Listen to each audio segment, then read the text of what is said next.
My name is Keith Sharp and I'm Engineering Manager at TFA Project Group.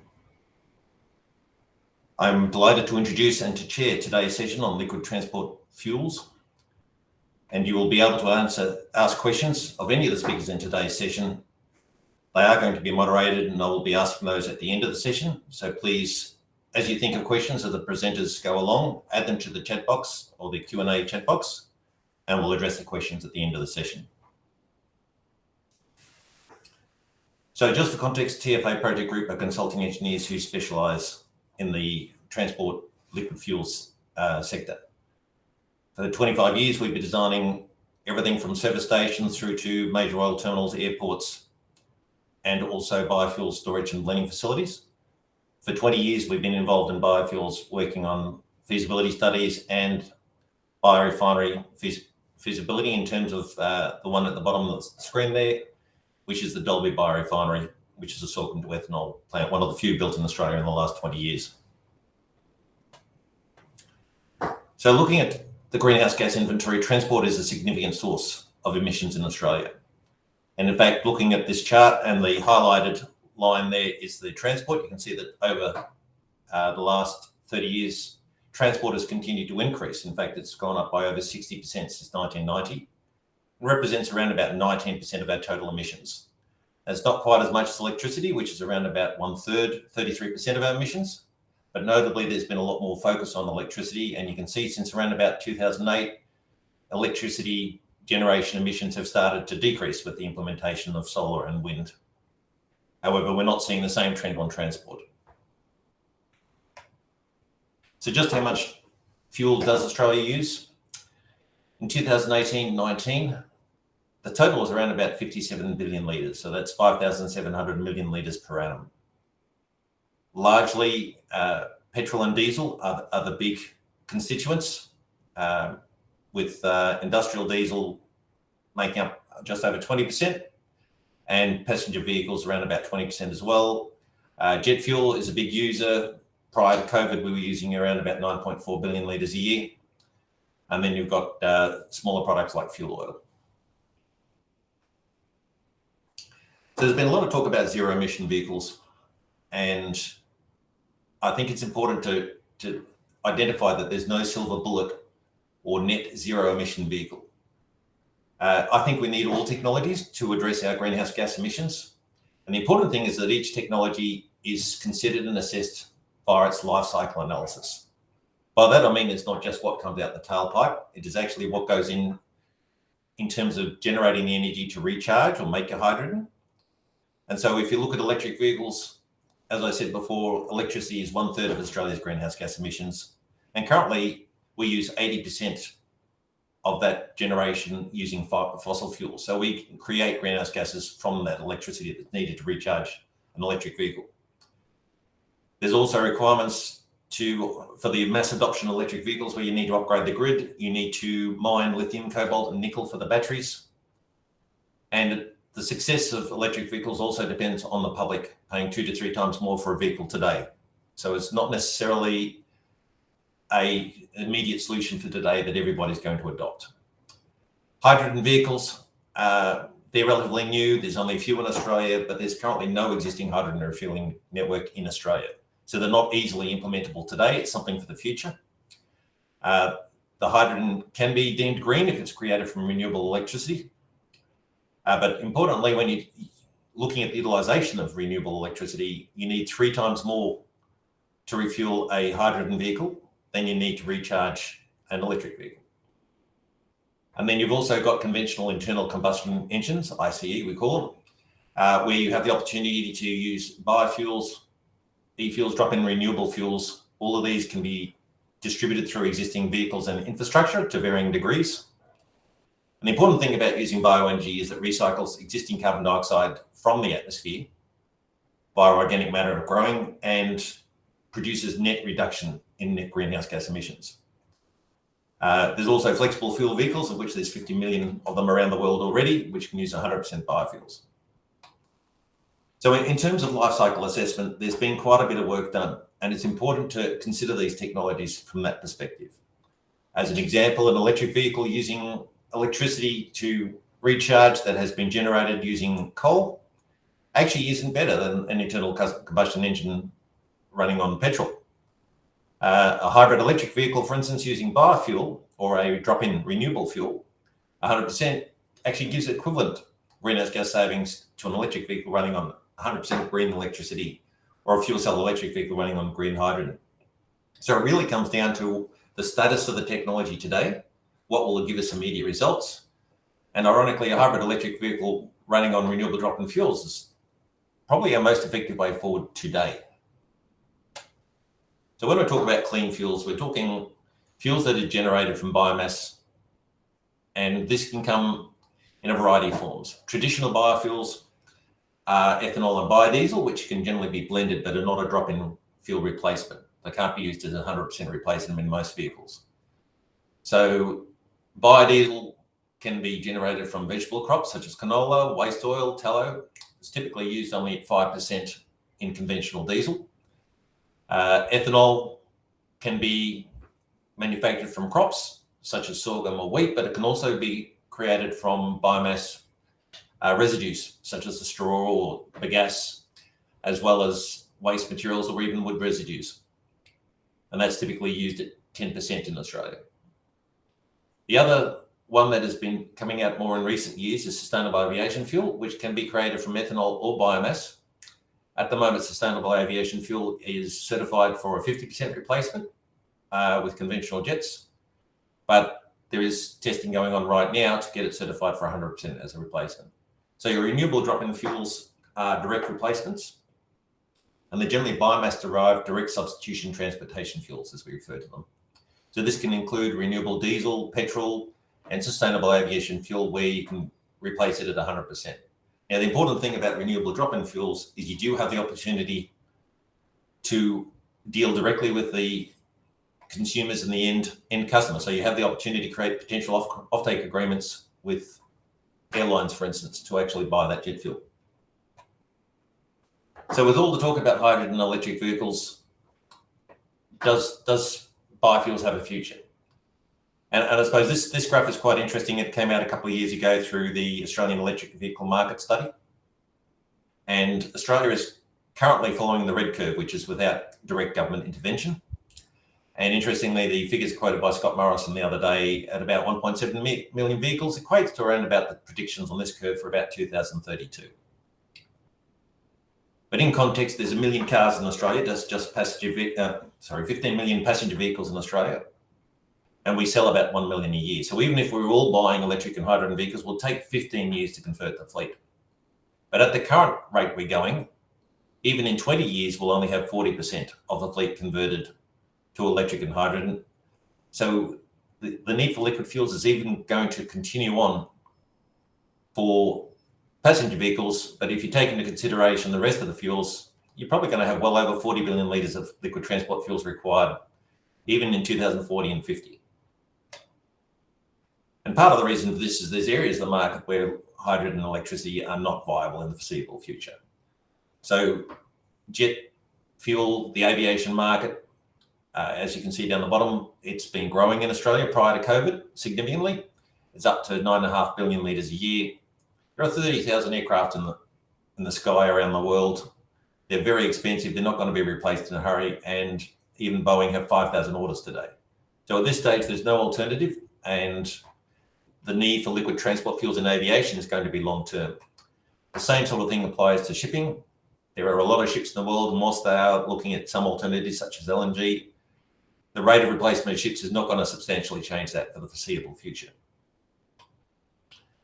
So looking at the world context, earlier this year, the International Energy Agency released their Net Zero by 2050 report. And this gave predictions on the need for the fuel mix for the next 30 years. And notably, the prediction for liquid biofuels was to increase by a factor of 4 over the next 30 years. So they show a very substantial increase in the biofuel mix with advanced ethanol, conventional ethanol and biodiesel, and advanced biodiesel and biokerosene over that period of time. Most notably in the last month, IATA has also came up with their commitment to net zero carbon emissions, and they've actually created milestones for the aviation industry. And these show an increase of up to 65% of all jet fuel coming from sustainable aviation renewable sources by 2050. And even in the Australian content, these are significant numbers. So 5% by 2030 is almost 500 million litres a year of demand in Australia. 17% by 2035 is getting up there, 1.7 billion litres. And these are commitments by the airlines and the Airline Association. Now, notably, both Qantas and Virgin CEOs have been in the media recently, confirming their commitments to sustainable aviation fuels and the fact that they are a future item that they are pursuing. So recently we saw Australia's Bioenergy roadmap released by ARENA, and that reinforces the message that bioenergy is a potential, has a lot of potential for Australia. The report identified significant contributions by 2030 in terms of $10 billion of annual GDP, 26,000 additional jobs. And this is the big thing with bioenergy, because biorefineries employ people, they employ farmers, they create jobs, and a lot of those jobs are in the regions. We can achieve 9% emission reductions using bioenergy, improve our fuel security with biofuels by 27 days, and increase our waste recovery by 6%. Notably, the ARENA report identified early deployment of sustainable aviation fuel of up to 1,900 million litres per annum and up to 2,600 megalitres per annum of road transport fuels. Now, Australia is very well positioned to implement these. The CSIRO predicts Australia will produce nearly 100 million tonnes per annum of biomass residues by 2030. And a lot of these are in the New South Wales region. And the 2 points to make, Australia doesn't have a food security problem. We are very resilient in terms of our land utilisation, and we export 70% plus of our crops. So you can see the graph there showing our wheat exports are double or triple our needs over the last 15 years. On the right-hand side there, you can see the chart over the right, which is New South Wales breakdown of potential biomass in terms of forestry, agriculture and organic wastes. And you can see there's a widespread throughout New South Wales with the different regions. But New South Wales is rich in terms of biomass, in terms of being able to service this need and take advantage of the potential. So today we have three speakers who are going to talk to us about real-world examples of different biofuels, renewable diesels in the marketplace. We've got Peter Chomley from Just Biodiesel, Steve Metro, Head of Business Development at Lanzajet, and Jennifer Lauber-Patterson from the Frontier Impact Group. So now I will hand over to Peter Chumley from Just Biodiesel to share with you his real-world experience.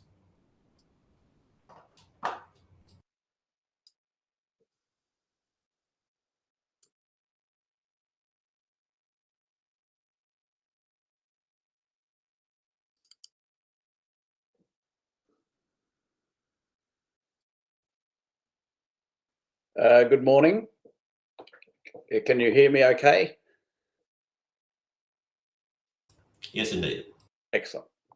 Well, thank you for the invitation to speak today. My name's Peter Chumley. I'm a director at Just Biodiesel, which has a plant located at Barnawatha, just across, adjacent to Albury-Wodonga. And we've been at this business for a number of years, and I just wanted to share with you some of what I would call a slight reality check. So thanks to Shahana and Bioenergy Australia, and we're encouraged with the roadmap, but the regional. We're in a regional area, so we tick a number of these boxes. I show up as Janet Johnston on the screen. That's because I'm working from home, and that's my wife's name. For me, you see there I've got technology, feedstock, and economics 101, and I think at the heart of it is economics 101. I'll just give you a couple of examples. Sorry to interrupt, Peter. I just can't see your presentation. Are you sharing your screen? Can other people see it? No. What can you see? Just me. I can just see you talking. So it might, if you just go to the share your screen button at the bottom that says present now and select share your full screen. I believe it's the 5th button from the left with an up arrow.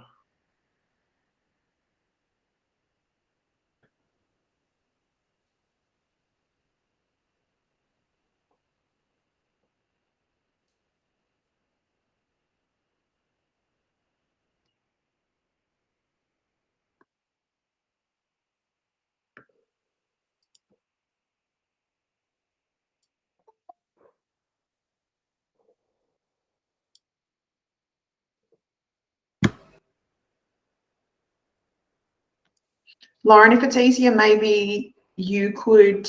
I'm just sharing now. Oh, no, Peter is.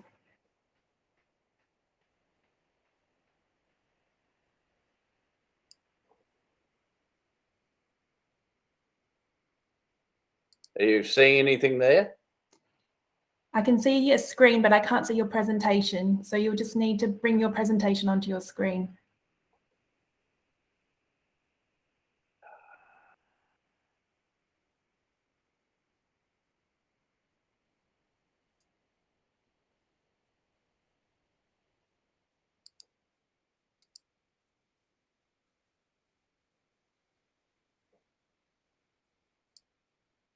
Peter, would you like me to share share my screen for you with your presentation? You just let me know when to click through. Yeah, it doesn't seem to be. I apologise. I've done this before. Yeah, could you do that, please? Absolutely.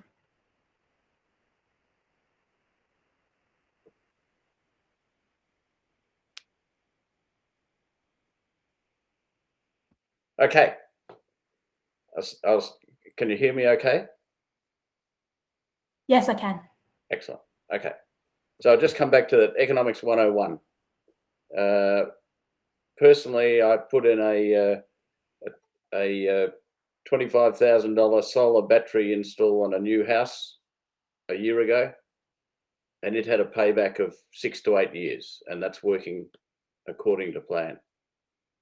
Because of that install, we can then justify, we've evaluated putting an electric car.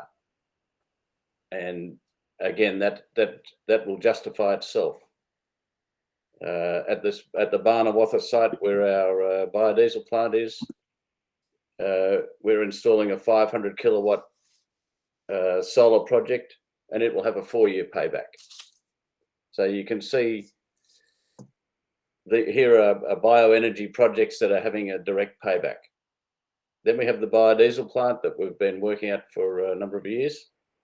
If you built that today, it would probably cost around $70 million. And the payback of such a project remains unclear. And that's what I'm going to talk about today. So, and then you know the discussion. I was interested in the discussion from Keith just a minute ago, discussing and was discussed earlier the great interest in the SAF projects. So those sort of projects, you know, a project to deliver a significant volume of renewable diesel would probably, or renewable aviation fuel would probably cost, I would guess, $500 to $1 billion. And if I was going to be controversial, I'd say at the heart of that is, does that have a payback? And that's a big question. And this case study may just highlight some of those issues. So if I start the presentation, first I'll just talk about the technology. And the Barnawartha site, as I said, is near Albury-Wodonga. And we would say it's a Rolls-Royce sitting in a paddock. And if you look at that slide there, you'll see on the bottom left, you've got the biodiesel plant. At the back of the plant, you'll see a number of ponds there, and that's a water treatment, effluent treatment plant. And then at the right-hand side there is a is a small rendering plant which produces the tallow, which is the feedstock for the biodiesel plant. And so, as I said, there's going to be a solar plant going in on that same site. So it's like a mini precinct of what the New South Wales regional development people are talking about. And this is probably quite a good example of, it's got waste treatment, renewable fuel development, and feedstock production. And we also take in used cooking oil into that rendering plant. So that's a precinct. So I think we could go to the next slide, please. Yeah, it's got a 50 million litre capacity. So I think I saw in Keith's slide, one of the slides was they were talking about 2 billion litres. So it has an impact. It's the largest biodiesel plant in the country. There's 2 other smaller plants. It's 15 years old. The technology is proven, and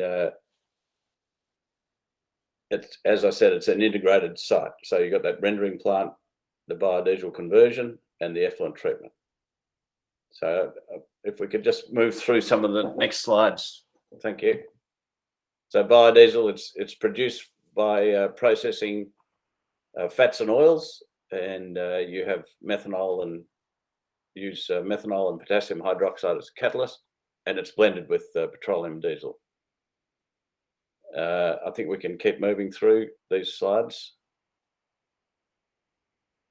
I don't think I need to go through the exact technical process. So there you can see loading bays for loading and unloading the fuel. On the right-hand side, the large building is houses a distillation column. Next slide, please. It's blended with the mineral diesel. 5% is probably a logical ratio, B5, but in the US they use B20, in Europe they use B7. The product we make is made primarily out of tallow, and so it has a high cloud point, which may need some blending in the US and EU, but there's no other tuning adjustments required. It's low in sulfur and it meets the Australian standard. Next slide, please. The technology comes out of Europe, and it's well proven, and the BDI, the people who developed the technology, still operating today, building plants. Next slide. The certificate of quality, it's a fuel, so you need to make sure that it meets all the standards and specifications. Next slide, thank you. Distribution is important. So within Australia, we distribute in B-double 50,000 litre tankers, and that can be delivered to terminals wherever, and then either blended on site or sold as B20 for local freight companies. We have 2 main just domestic partners, Refueling Solutions, and they distribute diesel around the country, and they've been a tireless campaigner for biofuels for many years.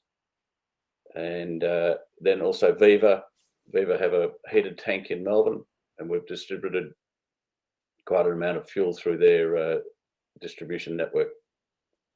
We've established regulatory compliance pathways for the EU and California, and we export in ISO tanks, ISO containers, 21 tonnes per tank, and it's blended with diesel in those markets. Export customers have included Irish Biofuels in Dublin, Green Energy in the UK, Z Energy in New Zealand, and Colmar and Genoa. That's just, it's just like handling fuel, except that it has to be heated to probably 30 degrees. Next, thank you.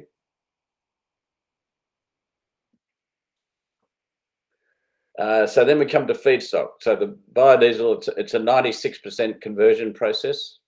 So 50 million litres needs 42,000 tonnes of feedstock. And the conversion is very efficient and there's generally no losses. So tallow from animal rendering plants in Australia and New Zealand is about 600,000 tonnes a year. And used cooking oil from restaurants is about 100,000 tonnes a year. So there's ample production of feedstock within Australia to support our plant and others. And then you have canola oil is used as a feedstock for biodiesel in the EU and US, and that's competing with food. So Australia is a very large canola grower. I think that the 2021 crop's going to be 5 million metric tonnes. So 43% of that going into oil. You can see that there's 2.5 million tonnes of feedstock, and currently the majority of Australian and New Zealand feedstock is exported for biofuel production in the EU, US, Singapore and China. Okay, next slide, thank you.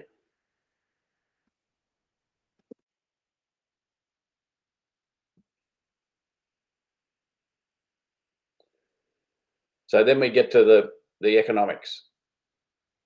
And just back on that, when I think about that feedstock, we've been talking to a number of people about supplying canola, vegetable oil feedstock from New South Wales, from these regional areas. I think Hillston has a processing plant for cottonseed oil.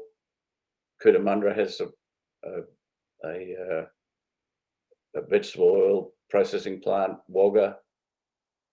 So New South Wales is a large potential area for feedstock. If you look at the current prices today, this is when you get down to the economics. It's this is the real story. Canola oil 2,400 a tonne, tallow 2,000 a tonne, used cooking oil 1,600 a tonne. So those prices are all set by the biofuel regulations in the EU and the US. And they've doubled, basically all of those prices have doubled in the last 12 months. So Vanuatu, we can probably get our feedstock at an average price of $17.50. That converts, remember that 96% conversion, to 162 cents a litre, $1.62 per litre. Then you add your margin and your excise and conversion costs, and you end up with the total ex-works price of $1.99. Now, that compares with the current wholesale price of diesel is around $1.50. As Keith mentioned, the domestic diesel market in Australia is very large. We're a huge diesel user, 30 billion litres, probably 1/3 in mining, agriculture, transport at 1/3 each. And if you do a B5 blend, you're going to be paying, with those current prices, a 2.6 cents per litre premium, 2%. And most buyers won't buy at that premium. That's the harsh reality. Fuel costs are a very important cost, and not many people want to do it. And the renewable discussion and environmental, social and governance drive is making headway, but it's still slow. And I think someone mentioned earlier the construction sector is showing some signs of movement, and that's definitely been the case. We've seen Lendlease and Langer Rourke and a number of other construction companies moving to B5 as a matter of policy, and that's very encouraging. We've talked to many other people, and Refueling Solutions, our partner, have also done that, but it's just a battle. Current usage in Australia is only about 10%, 10 million litres, which is about 0.3% penetration. and that's primarily because of price. You remember I said we're going to the EU, and there you can see the ARA price is $16.50 or $2,000 a tonne, which works out to be $16.50 ex-works, and that's $1.98 per litre. So we export biodiesel to Europe because we can make more money than selling it locally, and that's the crazy reality that we're facing. Next slide, please. So our conclusion is that ultimately Australia and New Zealand must convert its own feedstock for use in the domestic diesel market. The timing of the transition is the issue. We're awaiting this week. I think the New Zealand government are going to put in a mandate on renewable energy, and that may well be starting, for instance, say at a 1% renewable mandate, and that would be a significant start. New Zealand uses about 3 billion litres of diesel a year, and that's the sort of thing that will move the industry, and we will probably export diesel to biodiesel to New Zealand. And then we need to wait while the ESG commitments by mining, construction, transport industry start to develop the Australian market.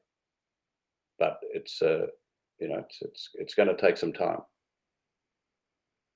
So that's really, I think I've used up my 20 minutes of allocated time, and I hope that was of interest to people. And I'm happy to answer questions at the end of the session. Sorry about the screen, but these things happen. Okay, over to you, Keith.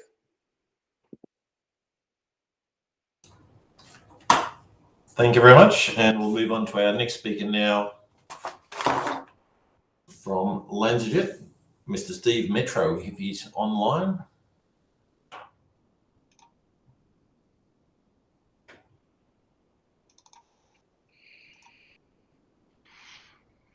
Okay, before we get started here, I just wanted to do a quick check if everyone could see our cover page that says Lanzajet overview. Sure can. Okay, and you can hear me loud and clear. That's great. Perfectly. Okay, Love your backdrop, by the way. yeah, thank you. Backdrop. Well, so I'm actually calling from Chicago. It's around 7 p.m. right now.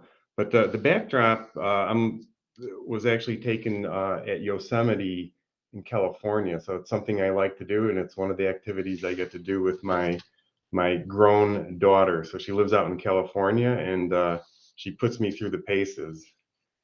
So it's quite enjoyable. But I guess with that, I would just say good morning to everybody. So thanks for giving me the opportunity to join your meeting and then the opportunity to present. Again, my name is Steve Metro. I head up business development at Lanzajet. I've been with Lanzajet for about 1 year now, since they actually spun off from Lanzatech, who is one of the world's leaders in recycling carbon and the gas fermentation technology.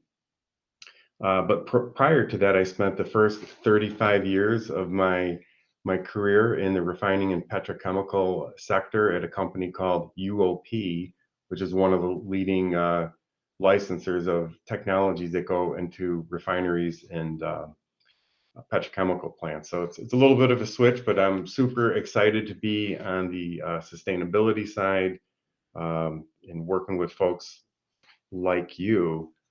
What I thought I would do first is, start out and share the Lanzajet vision. And I think this should resonate with everybody here. And it's really about preserving the world and the opportunities for future generations to fully experience and thrive in it. And I think that's our common purpose here today, that we all care about, our planet and really sustaining the planet. And, we heard a couple other great speakers here. There's a lot of, technologies and pathways out there for us to make a dent into greenhouse gases and emissions and achieve, the goals of net zero. So I think we can do this together. We can do it, one country at a time or in the world. And when we think about aviation, since really that's the focus of my talk here, sustainable aviation fuel, if you go pre-COVID, the world consumed almost 100 billion gallons of jet fuel. And that's really the primary source of emissions into the atmosphere. And, what's interesting about that, when we talk about sustainable aviation fuel, there's been a lot of people doing that for a good number of years, but the amount of sustainable aviation fuel that was actually produced and consumed just last year was only 20 million gallons. So just a small fraction. There's only a few people doing that today. But, the way we see it, we are at an inflection point, in the industry. We're seeing technology is scaling, making some of the synthetic fuels, much more affordable, that the financial institutions are more interested in sustainability, and providing the capital is becoming more available. Governments are putting in place the policies and incentives that would help support this industry. Customers, they want to live and fly more sustainable, putting pressure across the board. And of course, you've seen airlines are making all their commitments for net zero goals up to 2030, 2050. And then, of course, we all see the corporations making their commitments as well. So all this together is, catalyzing a new global market. The chart here is from IATA, one of the organizations that's really tracking sustainable aviation fuel and everything that's needed to achieve the goals. And I mentioned, 2019, we consumed about 100 million gallons of conventional jet fuel. By 2050, that number is expected to double. And pretty much all that incremental improvement of the sustainable aviation fuel is going to have to come from sustainable aviation fuel. So you can see on the trend chart showing that it's going from a very small amount in 2025 to 449 billion liters in 2050, and that's equivalent to 118 billion gallons. There's a lot of things that we can do to reduce airline emissions. Some of it is improving the operations, some of it is improving the efficiency of the aircraft and the amount of fuel it actually burns. But really, the biggest lever is the use of sustainable aviation fuel. So over 2/3 of the improvement or reduction in greenhouse gases are going to be coming from the use of sustainable aviation fuel. And I think that's exciting for all of us, is just a way to decarbonize that sector.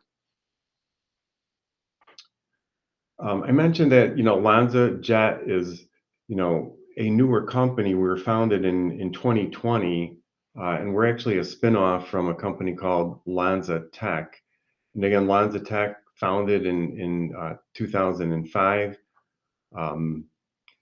has technologies that will convert any source of waste and recycle the carbon into fuels and chemicals. And what's exciting about this is, the world is awash with large volumes of waste, things like agricultural residues, the municipal solid waste, steel mill off gases, and even refinery off gases and other waste sources. So it's just very exciting that there's a lot of waste that we can actually recycle the carbon from. With the Lanzajet technology, we start with ethanol, really any source of ethanol, focus on waste-based ethanol and maybe low carbon intensity. And that's really kind of the key of what we do.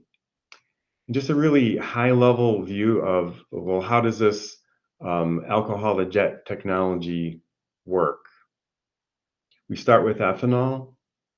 We do a catalytic dehydration and we make something called ethylene. And ethylene is just a perfect 2-carbon building block that's actually used quite extensively for making petrochemicals. But here we're going to take the ethylene and we're going to do a step we call oligomerization. We're just joining a bunch of these molecules together to make both jet and diesel range hydrocarbons that would typically have about 16 to 20 carbon atoms. So after we build up these, what we call oligomers, we would add a little bit of hydrogen to hydrogenate it and then fractionate it into jet and diesel.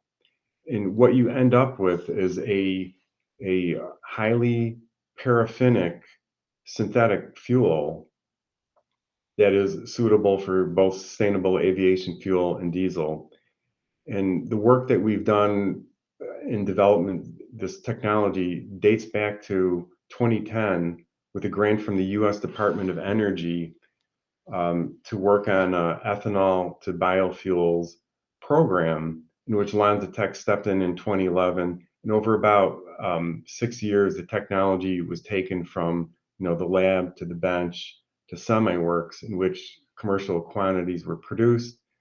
Lanzajet got this ASTM pathway approved for sustainable aviation fuels in 2018. We had a couple commercial flights actually flown on the material made from this process with different Boeing aircrafts. One was a delivery flight from Seattle, Washington to Tokyo, and another one was an actual commercial passenger flight from Orlando, Florida to the UK. So a lot of work actually went into the development of this technology, and the technology is now commercially available. And again, with the technology, a 4-step process that you see on the right, and we can use any source of ethanol, preferably waste-based, cellulosic, from a lot of the sources that I had mentioned.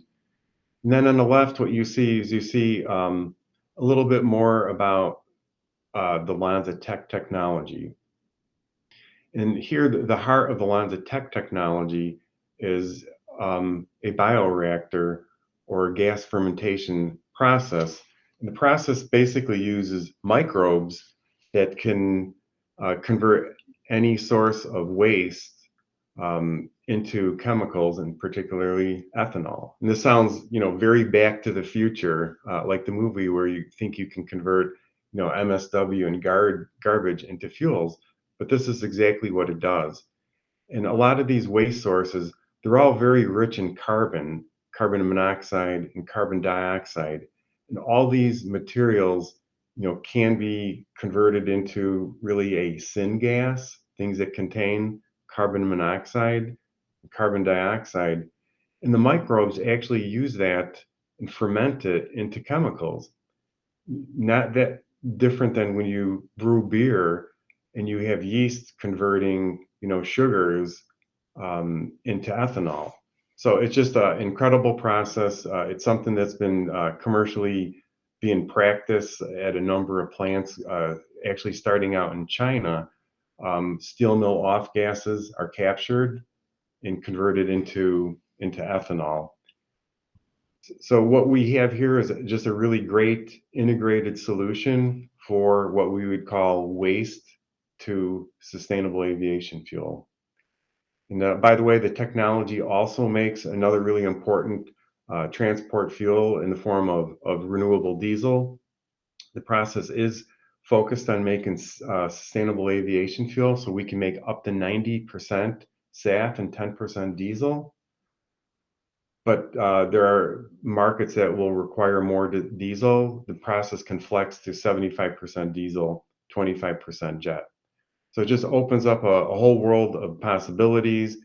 We talked quite a bit about what the technology can do, but again, it's very high efficiency, and just about every carbon atom in the ethanol is actually converted to either jet or diesel. So super high yield, super high efficiency process. And compared to conventional jet, there isn't any sulfur. So conventional jet has 3,000 ppm sulfur. The synthetic paraffinic kerosene that we make, there isn't any sulfur because there really isn't any in the ethanol feed compared to a traditional barrel of oil, which is loaded with sulfur. Similarly, the process doesn't produce any aromatics compared to a conventional jet A1 fuel. What this really means is that you're going to have a super clean burning fuel. So in addition to getting really high levels of greenhouse gas reductions, you also get the benefit of having really low amounts of particulates and emissions coming out the back of an airplane. I wish I had more time to talk about technology because I really love the technology piece, but I just want to be mindful of our time. Just to mention a little bit more about what we're up to, because our goal is to build sustainable aviation fuels plants on a worldwide basis, including in countries like yours from a variety of waste stocks. When Lanzajet was spun off of Lanzajet, we had some very important global investors step in to invest in our company. Companies like Shell and British Airways and Mitsui from Japan, and then Suncor from Canada. So a great mix of companies and investors that believed in this technology and this pathway. They provided us with the capital to build our very first plant. So we're actually building our first sustainable aviation fuel plant in the US, in the great state of Georgia. And all of our shareholders, similarly, investors, are going to be building their own plants. And then the technology is available to really anyone who is interested in building a SAF plant. So Lanzajet is in a really good position to help make a dent in the greenhouse gases with the wide availability of the feedstock, the technology that we have that was scaled up from the US Department of Energy. We are employing a modular design plant. That means it's a standard size plant where we can have speed to market. So that's also very important. When you look at all the regulations coming into play from many countries, such as the EU, on how much SAF they need by what year, mandates such as 1% SAF, 5% SAF. So companies like ours are going to have to be able to deploy quickly. So modular is a key ingredient to that. Again, a lot of our development work was done from 2011 through 2017.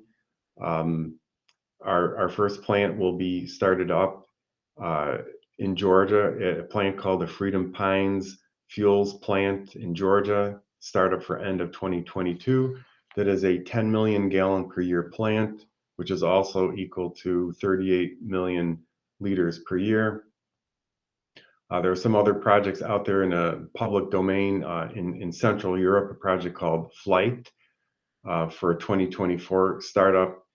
And then there are a number of other projects that we're doing across the globe, several in the United Kingdom that has some very aggressive goals for adding sustainable aviation fuel plants, working with one of our shareholders, Mitsui in Japan, standing up a plant there as well. Canada, US. So just a lot of commercial activity for us. We're super excited. We can't wait to get the very first plant started. We feel we've done all the necessary work to do this. This is just kind of a quick view of the 3D model of the plant that we're we're building. But these are the sorts of things that it takes to, build these plants. There are some partnerships and support here. You can see with the U.S. Department of Energy. We talked before that, sometimes support is needed from governments and other financial institutions. And it really does take a consortium of people to make these particular projects happen. And I think with that, I'm going to conclude my presentation and then just see if there are any questions for either my talk or any of the other speakers. Just going to leave it there.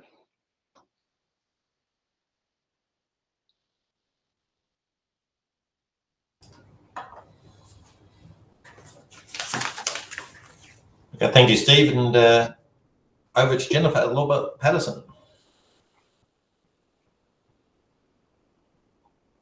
Okay, so I think there may be a...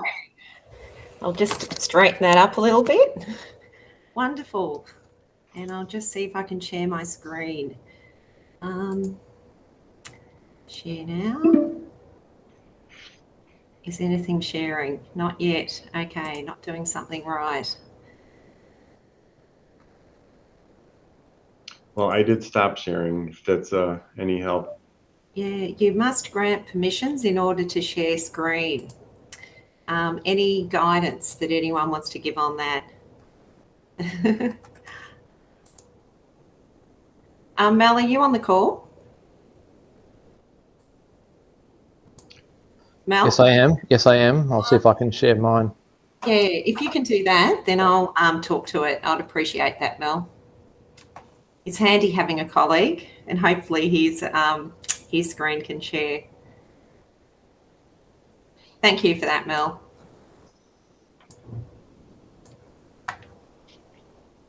Beautiful. Okay, can you make it a little bit bigger, Mel?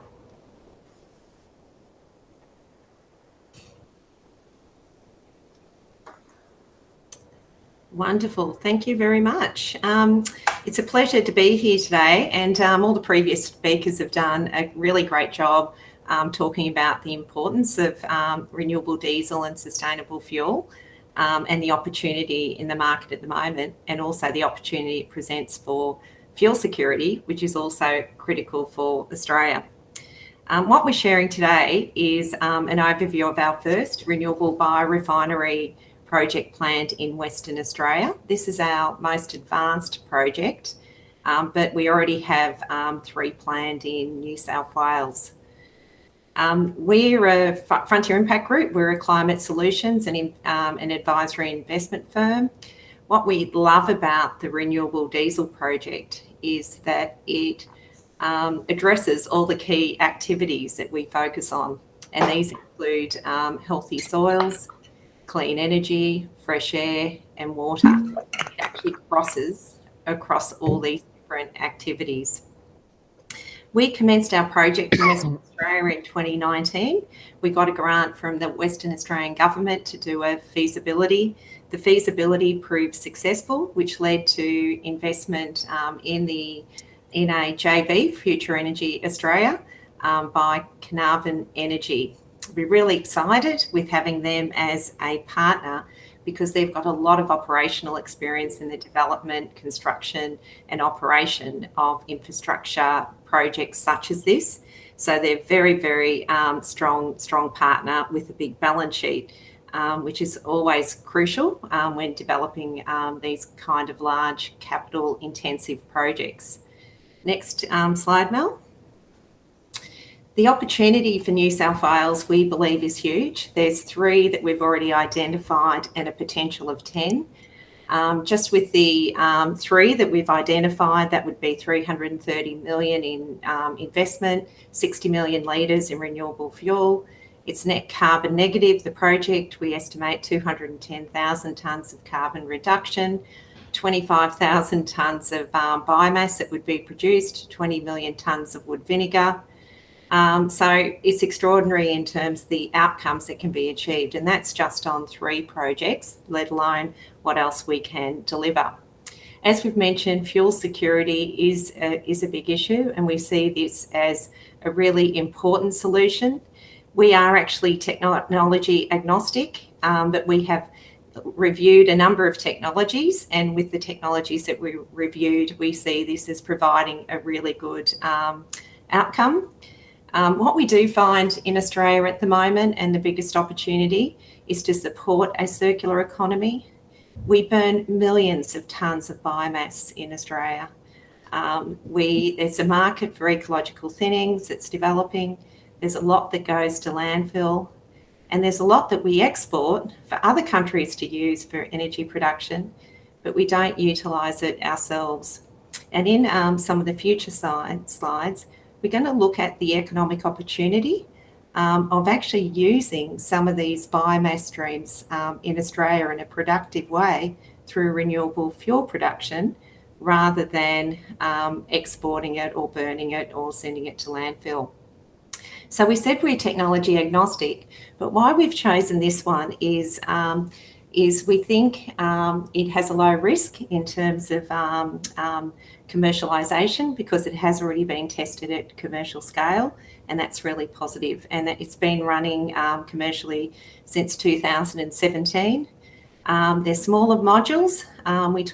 Someone else talked about the advantages of that, of being able to put the modules where the actual biomass is. We have a performance guarantee because it has been tested at commercial scale. It means some large international insurers have been able to review the technology, and they will provide a performance guarantee backing.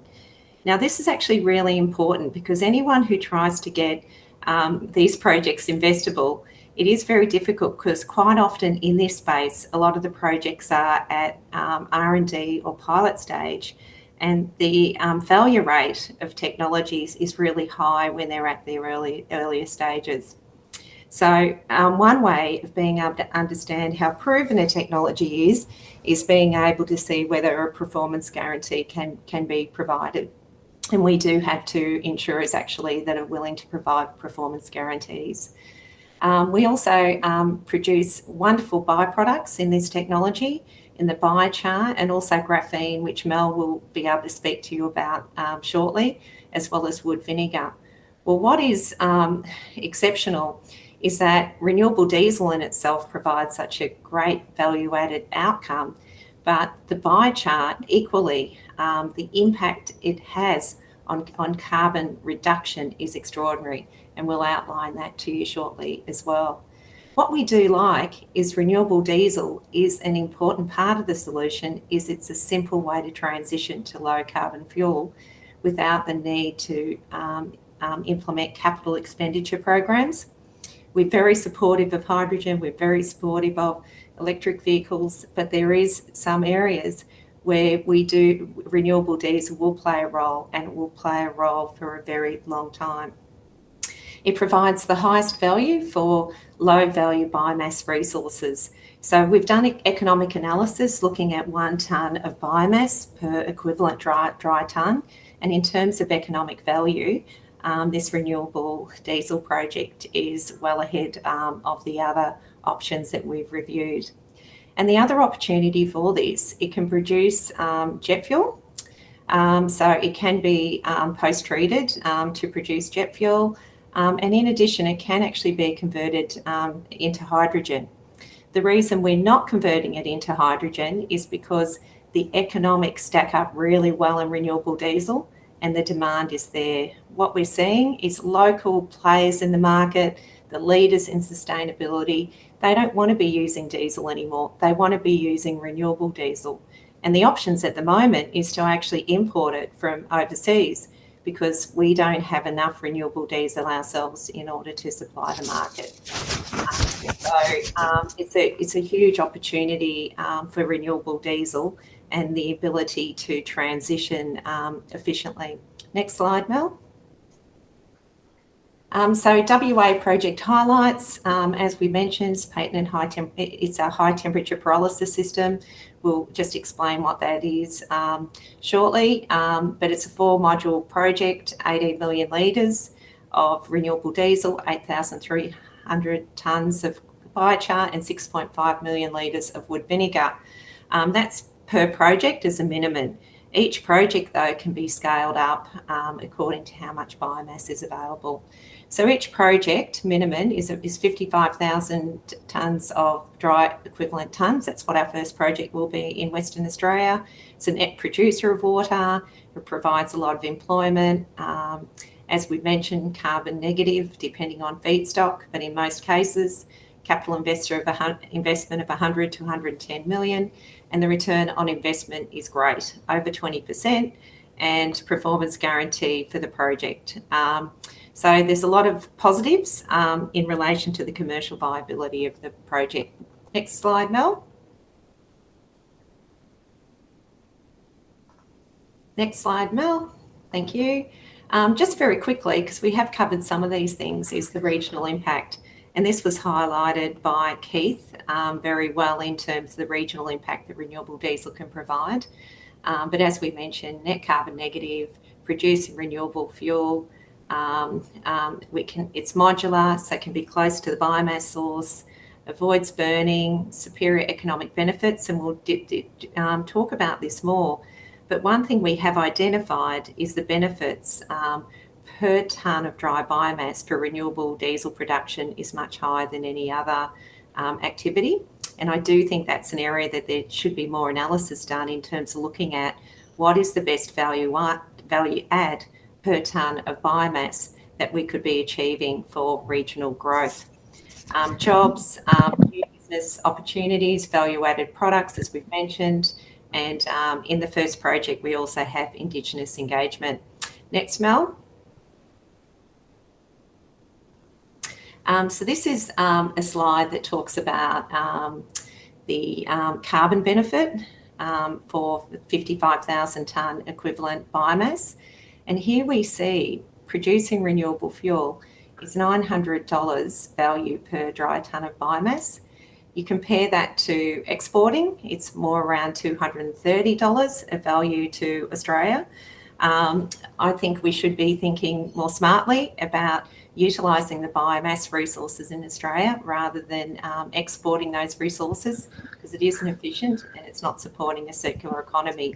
But how do we change that? Because it's a culture, it is a practice that's been adopted. And, you know, that's something that I think there needs to be more thought leadership on. Electricity combustion is only $120.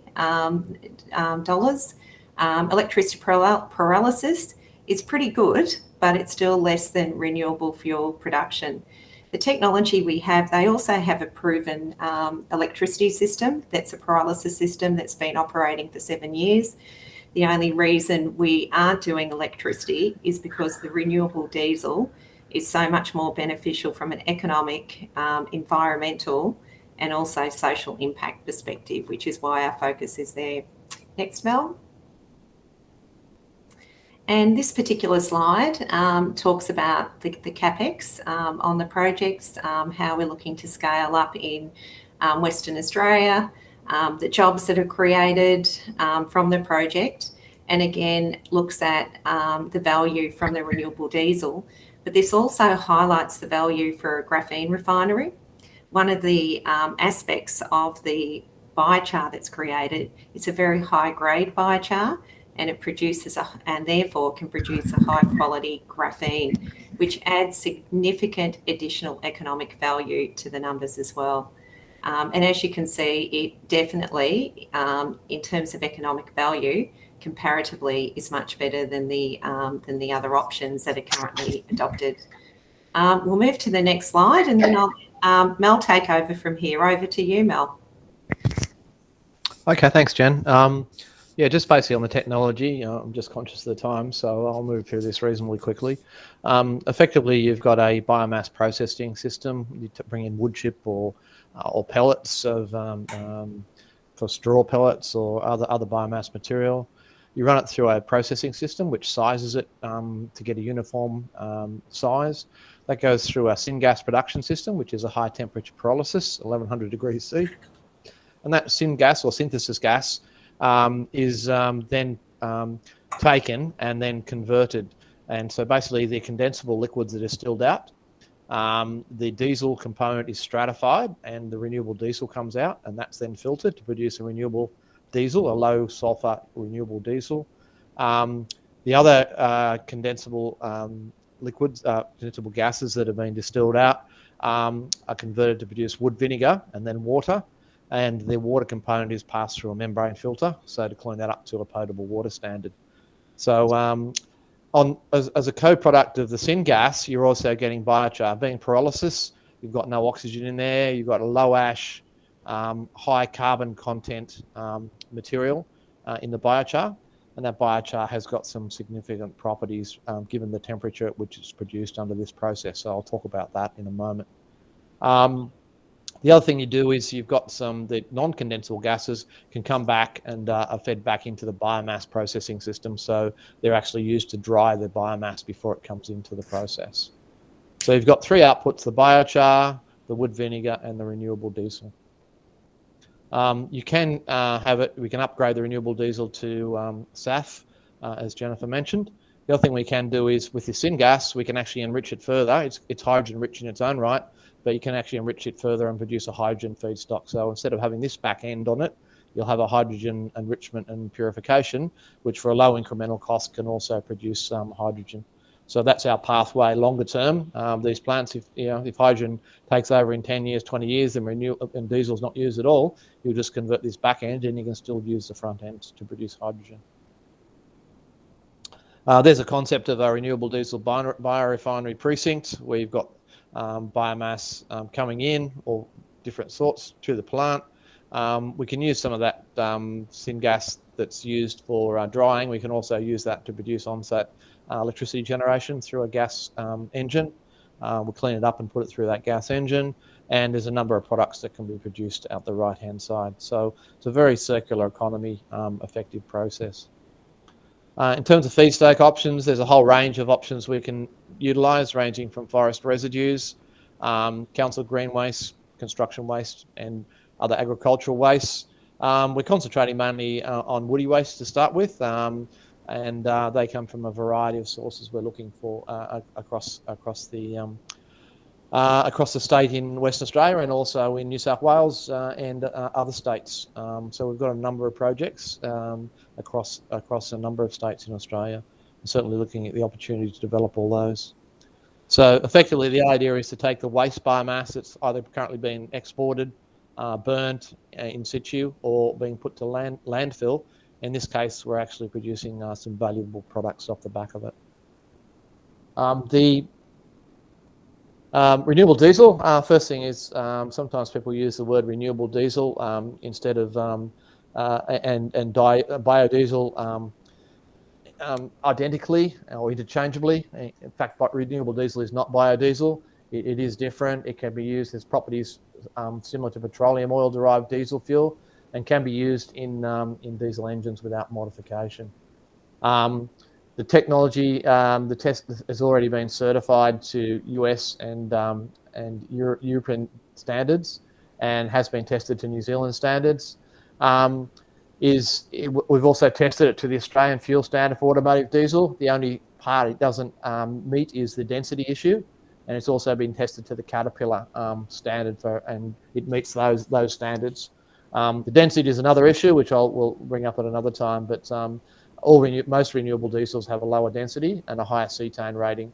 And the higher cetane rating actually makes it sure that is because there's a lot less polyaromatics, and you basically have a cleaner burning fuel with that higher cetane rating.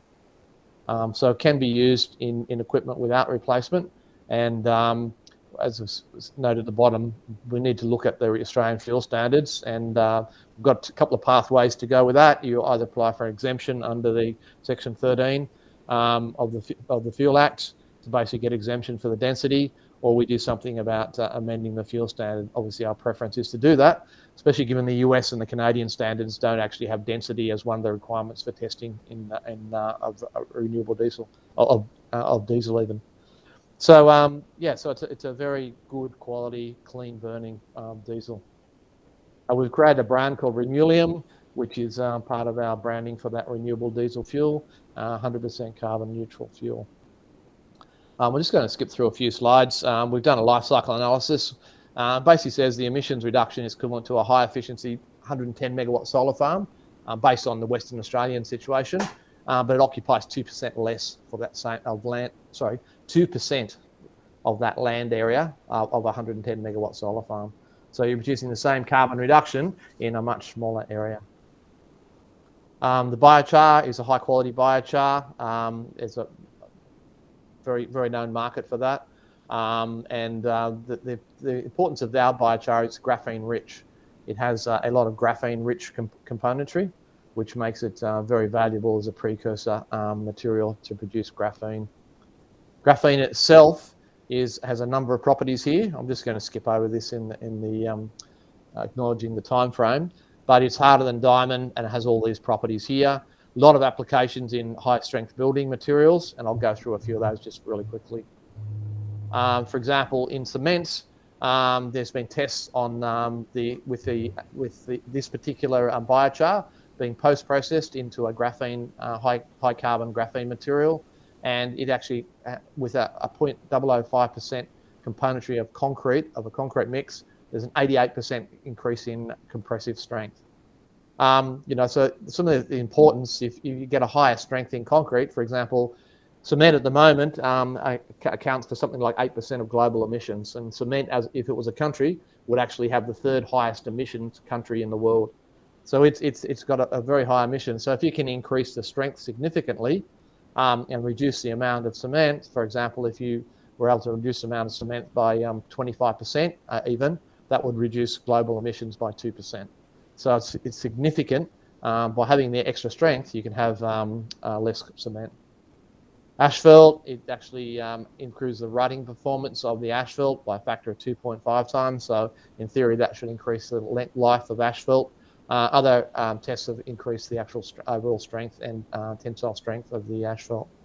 It's used in fire retardant materials. Graphene added to a fire retardant, this particular upgraded material will actually resist temperatures up to 1800 degrees C. So you're producing a polyurethane foam which won't ignite, which has a lot of applications where you've got issues with flammable cladding on buildings.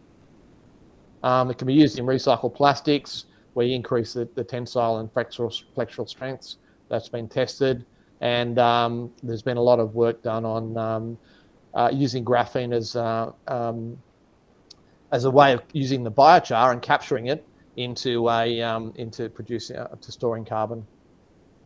Our next steps for our first project are sort of laid out in that particular timeline. We hope to be fully productive by Q3 23 and having some production in early Q2 2023. In conclusion, I'll let Jennifer finish the conclusion. Oh, thanks for that, Mel. We're very grateful for the bioenergy roadmap. We do think there's been a gap in terms of focus around bioenergy, and we're really excited by the roadmap, really appreciative of the work that Bioenergy Australia is doing, ARENA, because I do think it has been a gap in this market. And fuel security really hasn't been adequately addressed, and we just need to be doing more. And we've got the technology and we can do more. I do think we should be looking at, because there is limited biomass that's available, what is the higher economic value? There are processes out there that are very low value, but I think we should be looking at the highest value for that biomass. What creates the biggest economic impact for regions, the best environmental outcomes and the best social outcomes. Why are we still exporting? Why are we burning? Why are we sending these valuable resources to landfill? Why can't we be using this in the process? And it is a cultural change to what we've been doing. And there are a number of barriers that we have identified but can be easily overcome in order to achieve better outcomes in those circumstances and to utilise those biomass streams in the renewable diesel process. So currently diesel users are looking to import renewable diesel from other parts of Australia. Currently, as was mentioned earlier by Janet, we're exporting our feedstocks to other countries. who are producing biofuels or renewable diesel in other countries. We need to be smarter. There's a lot more economic opportunity for our regions, great environmental outcomes. We just need to be looking at things differently. I think the bioenergy roadmap is a good way forward. And we're looking forward to working with all the stakeholders to make a significant contribution to that outcome. Thank you for your time. Well, thank you very much, Jennifer and Mel. That was very interesting. I think we have about 15 minutes now for question and answers.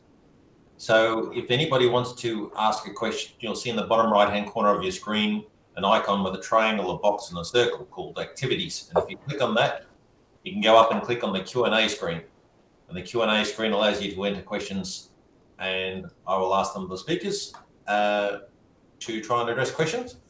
So I've just got a couple for starters, and I'll start off with Jennifer, seeing you've just finished. It was great to hear about your renewable diesel process and all the work you've done, and it's fantastic to see a project taking shape. Just wanted to ask about the feedstocks. Peter was talking about the feedstocks for traditional biodiesel being $2,000 a tonne, which really hurt the economics. How does the biomass compare to that? Because obviously you're looking at wood residues, I think, for starters, but looking at other terms of other biomass feedstocks, how do they compare in terms of price to source them? Yeah, I think we're fortunate. There's a couple of advantages we have with this technology. One of them is that we can be close to the feedstock. Now that's really critical because as people in this space understand, is one of the big costs is the transport costs when you're dealing with biomass. So where we have Fisher trough type technologies in Australia, I don't think it would work that well because we're such a big country and we have to transport the feedstock so far, it becomes really, really expensive. Also, another positive for our technology is we're using a lot of biomass that is currently being burned because or not being effectively utilised because it just isn't cost effective to collect it and use it for another purpose. It's just really low grade. And so what we're doing is providing a solution because we can pay the amount of collecting it and more. So the amount that we can pay is actually more than what has been able to be paid in the market. And that is because, you know, the cost of renewable fuel is increasing. We're producing a valuable biochar that can be produced into a graphene. So it means we can pay more because the economics are stacking up. So it is a game changer. And that's pretty exciting. And we are focused on forest residues at the moment, but there is some construction waste, there is agricultural waste streams, and even in the agricultural sector, they're being burnt at the moment because the economics don't stack up. So we think we've got a formula that's a win-win for the biomass supplier and also for our project. I've got a question here from Andre Lopes with respect to how many projects are in operation using the proposed technology that you are adopting to produce renewable diesel and graphene? Yes, there's the first plant that was operating at commercial scale was in the US in 2017. So that plant has been operating since that time and is currently being scaled up. In terms of that particular plant, there are another 2 that we're aware of that are being developed outside of that site. And there's another 2 that are being developed, but they're going to be MSW projects. What I probably didn't highlight is whilst we're focusing on biomass because we think that's a huge opportunity in Australia, and using biomass has less EPA issues than MSW. So that's our initial focus. But there's also a couple of plants that are close to FID that will be using MSW as well. Okay, great. So we've got another one here from Emmanuel Sloan. Are you encountering any issues with compliance with air emission standards for the proposed plant? We're not because it's leading, but because Mel is dealing with the EPA and the air emission issues, I'll pass it over to him to answer that question. Yeah, sure. There's two aspects associated with the emissions. They are obviously a greenhouse gas emissions, and it's carbon. The overall project is carbon negative. Depending on how you want to account for it, it's between 70,000 tonnes and 85,000 tonnes carbon negative each year. Not just carbon neutral, but carbon negative. Where the biomass is actually being used to stored in the biochar, and the biochars being either put in the soil or used as an additive to cement or asphalt or those other types of applications. The other one on the air emissions, it is very low emission. Pyrolysis, high temperature pyrolysis creates a situation where we're very able to manage those emissions, and basically we at the back end we use a thermal oxidizer to make sure that we destroy any harmful emissions, and the NOx and SOx are both very low. The NOx is only created in the thermal oxidizer process, really, and the SOx is very low. Most of the sulfur comes out in the diesel itself before it's filtered, and then we filter out the sulfur, so to give you the low sulfur diesel. So that's why we have low SOx and NOx. Thanks very much, Mel. So we've got a question here for Steve, if you are still there. In terms of from Mondo Lopes, what is the scale on the ideal economic to scale for the proposed Lanzajet modular design? Yeah, that's a great question. So the plant that we're building in Georgia right now is in fabrication. It is a 10 million gallon per year plant, which is 38 million liters per year, or 650 barrels per day for people that like working in multiple units. We also have other designs in progress for other plants that we're building for 30 million gallons per year, which is about 113 million liters per year. Now, what I would say is the limitation so far has been the availability of waste-based feedstock, and that's why you see a lot of the biofuel plants tend to be in that smaller range. But from a modular perspective, even when I had worked in the refining and petrochemical sector, it's easy to make modular plants 10 times that size. But so for us, there isn't a limit on scale for the size of the plant. And of course, with modular, you have to kind of consider, where is it being built? Is it inland? Is it near water? Where are you going to build it? So it's a technology that lends itself to modular, because there's only one feed, ethanol, and two products, jet and diesel. So it is about the most ideal situation for modular. So I gather your process could be simply retrofitted to an existing ethanol plant to take the ethanol they produce and convert that to jet fuel. From ethanol to jet fuel. Yeah, so we already have a number of projects also looking at integration of an A to J plant with an existing ethanol plant. And, typically what you're seeing are plants that are already considering lowering their carbon intensity. So with a conventional 1G ethanol plant, the carbon intensity is a little bit higher. But if you're doing the carbon capture and utilization and other forms of renewable energy, you can get those CI scores down pretty low and achieve greenhouse gas reductions of the final product pretty close to 80%. Right? But it's just an ideal way to do that. And what we see in the developed regions, there's a lot of ethanol plants today that are being used for the ground sector. And, the amount of ground fuel that's being consumed is decreasing. So these plants are also looking for an outlet to pivot from the road sector to aviation. So it's almost a perfect winning combination. So do you have any projects happening now to actually retrofit the Lanzajet technology to existing ethanol plants? We do. Yeah, there's a few projects already in progress for that. Unfortunately, they're confidential, but okay. I can just rest assured that is one of the pathways. But we of course are looking at all the other feedstocks that you've talked about here, such as MSW and biomass and wood waste. So it just really runs the gamut. Okay, well, thank you for that. Maybe another one for Jennifer. it's great to see a renewable diesel project getting up off the ground. Why don't we see more of these projects up and running, and what were the challenges you had to actually get your project up and running? Jennifer, you'll just need to unmute yourself. Good question. There's lots of challenges. One of the biggest challenges is when we were seeing record low diesel prices globally. And anyone that's in the biodiesel, renewable diesel space has been impacted by that, because when prices are so low, it's really challenging. I think now all the ducks have lined up. In the past, we didn't have the drivers around the pricing for the renewable diesel. In the case of our technology, like the biochar and the graphene market wasn't as developed either, and that's advancing more now.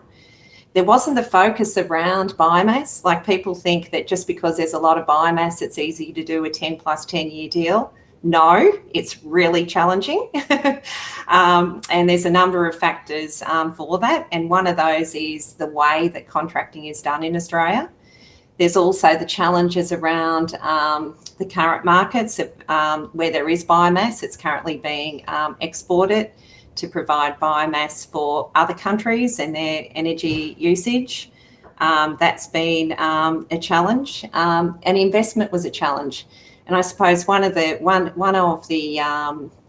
positives is because it is got a commercial return, and also the performance guarantee, that's critical. One of the hardest part is funding, and I think getting debt funding without a performance guarantee in this sector is really challenging. So, you know, that's been our experience. And so I think we've resolved a majority of the problems, but we always have a number of little hurdles to deal with every day. But I think that's part of doing something that's new and being in this sector. But what I can see now is it is ready to scale up.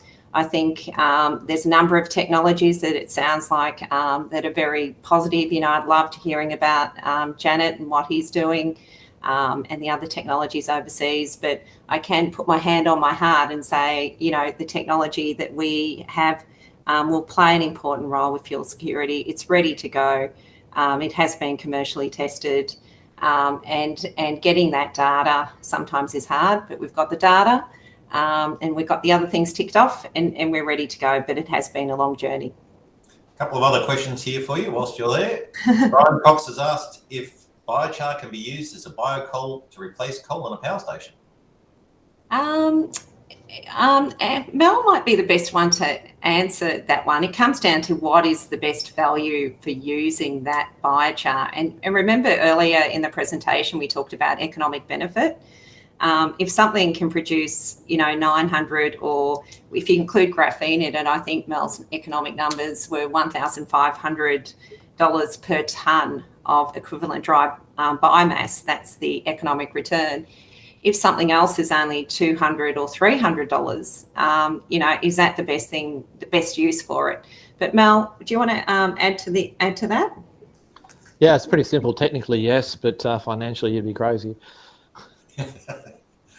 Okay, well, that answers that one. Thank you. And also from a carbon perspective, if you use the biochar where it's actually going to be actually captured and sequestered, it's actually better from a carbon footprint perspective as well. Yeah, and one thing with biochar, and if it's a high quality graphene, graphene used to come from the mining of graphite, which is very energy intensive, and you know you're looking at costs of $200,000 a tonne. And that's one of the reasons why the graphene market didn't evolve very quickly. But now with high temperature pyrolysis and with this technology, it's at 1,100 degrees.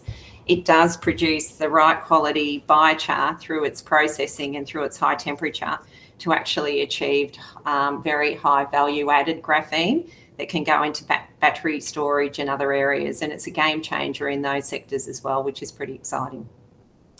The very last question quickly from JOC, it's the abbreviation we've got here. Could a renewable plant be co-located at the Barnawartha biodiesel plant and take advantage of the existing infrastructure? Absolutely. And one thing we think is really important in this space is to be collaborative. And so we're always open, and we love our partner, Carnarvon Energy, because they have a very collaborative approach as well, and very happy to seek partners and work with others. We want to see this scale up. We're not here to keep it to ourselves. We want to work with others and partner with others, and please come and connect with us if you're interested in the technology.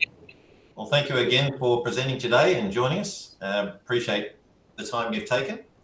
And that's the end of our session. So we are breaking for lunch now. So I think it's about an hour for lunch, and we'll be resuming at 2 o'clock. So thank you again all. Thanks, Keith. Great job. Yep. Thank you.